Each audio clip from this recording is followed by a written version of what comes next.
Normally, when we're talking about something like this, we don't have something as simple as a choke point. When you mention that, so that really kind of converges on, what the solution is to the problem. I've got several questions here, and this is directed at Mr. Frankel. If you could give me some quick answers. How long have scams been around before technology made it really easy? Has this been around since landlines, or is it, Thank you, Senator. To my knowledge, my own personal experience, going back decades, the phone network has been a conduit for scams of various kinds. In the beginning, they were scams against the phone company. There was a technology called blue boxing that scammers used to extract money from phone companies to get around payphone charges and things like that. So it's as old as that. But the recent focus on elderly has kind of been along with the technology that's present to do it. That's correct. As phone calls have gotten cheaper, some of you will remember when we used to pay 25 cents to call across the country per minute, and now it's just included in your cell phone plan. So technological progress has brought the cost of calling way down, has made mass calling available more readily to more people, including more scammers. And then how many VoIP providers roughly are out there? And you said it's basically a small group that kind of specializes in the scam. Well, so I want to be clear that there are a number of VoIP providers, and many of them are legitimate. Roughly businesses. how many would that be? I think there probably are a few hundred businesses that use VoIP at the core of their business, maybe 1,000 even. Yeah. And I would wager that there are a few dozen that are positioned to have their platforms used for illegal. That seemingly would even make it easier You would think so. remedy this. I look at it kind of similar to the opioid crisis, where now we know that distributors, had all the data, saw something was askew, just didn't do it. Here it looks like, it's an issue where it shouldn't be that difficult to flush this out.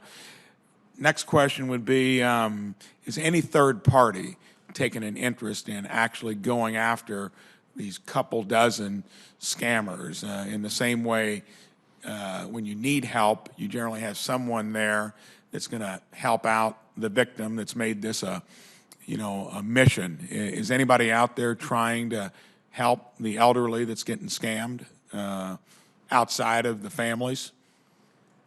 Well, I don't know that I can speak to that. I can tell you that within the telecommunications industry, I think we are seeing more and more support for identifying and highlighting and dealing with these VoIP providers that are the conduits for the call. I think that would be wise for the telecommunications industry, because the middlemen distributing drugs that were knowledgeable of it are all getting sued in some form or another. I think it's a great analogy that you brought up. Have there been any civil or criminal cases filed against anybody within the telecommunications circuit, specifically the dozen or so VoIPs? One of the things that has surprised me is that when the regulators have gone after the illegal robocallers, they go after what they call the callers, the scammers.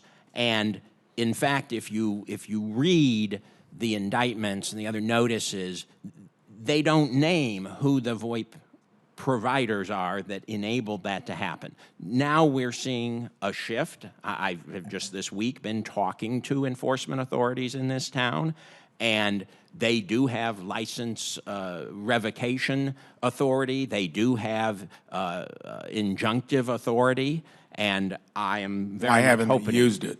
I'm hoping that we start to see that happen. So I'll finish with this. It's like many of the things I've been involved with here in a short time. It amazes me how the underlying industries have the knowledge, put up with it, gets to a committee hearing before anything gets done.